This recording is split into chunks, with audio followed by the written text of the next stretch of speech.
এই ভিডিওটি ছিল 25শে ডিসেম্বরের ভিডিও ছিল, কিন্তু আমার এডিট করা ছিল না দেখে আমি ভিডিওটা তোমাদের সঙ্গে শেয়ার করতে পারিনি। তো দেখো আমরা পিকনিকে চলে এসেছি। 25শে ডিসেম্বর মানে পিকনিক, তোমরা তো সবাই জানো, তোমরা তো সবাই করো পিকনিক। তো আমরাও পিকনিকে চলে এসেছি। পিকনিকে এসে দিকে রান্নার প্রস্তুতি চলতেছে, পেঁয়াজ আলু কাটছি আর কি। পিকনিক করব আর নাচ করব না তা কোনোদিন হয় নাকি বন্ধুরা বলো তো। আর যেখানে আমরা আছি চার যায় একসঙ্গে, যেখানে চার যায় একসঙ্গে থাকবো সেখানে তো তোমরা বুঝতেই পারছো কতটা আনন্দ হবে, সেটা তো বুঝতেই পারছো তোমরা। তো এদিকে নাচ করছি আর আমি তো ভিডিও শ্যুট করছি, ভিডিও শ্যুটের জন্য আমি নাচ করতে পারছি না, ক্যামেরাম্যান তো নেই। আর এদিকে দেখছি চিকেনের জন্য মশলা কষানো হচ্ছে, আর এদিকে মটন রান্না করা হয়ে গেছে।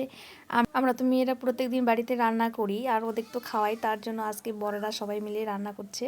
বিশেষ করে আমার ভাসুর রান্না করছে আর তার সঙ্গে আমার বর আরও ভাসুররা মানে জোয়ার দিচ্ছে আর কি। আর এদিকে দেখো বাচ্চারা খেলাধুলা করছে। আর পিকনিকের মাংস রান্নাগুলো যা হয়েছিল না তোমাদের বলে বোঝাতে পারবো না। আর আমার সত্যি আমার ভাসুর খুব সুন্দর রান্না করে, তোমরা না খেলে বুঝতে পারবে না। এবার বাড়ি ফিরে আসছি আমরা, সন্ধে হয়ে গেছে, কিন্তু তোমাদের সঙ্গে অনেক কিছুই স্কিপ করেছি আমি, কিন্তু নেক্সট ভিডিও শেয়ার করবো।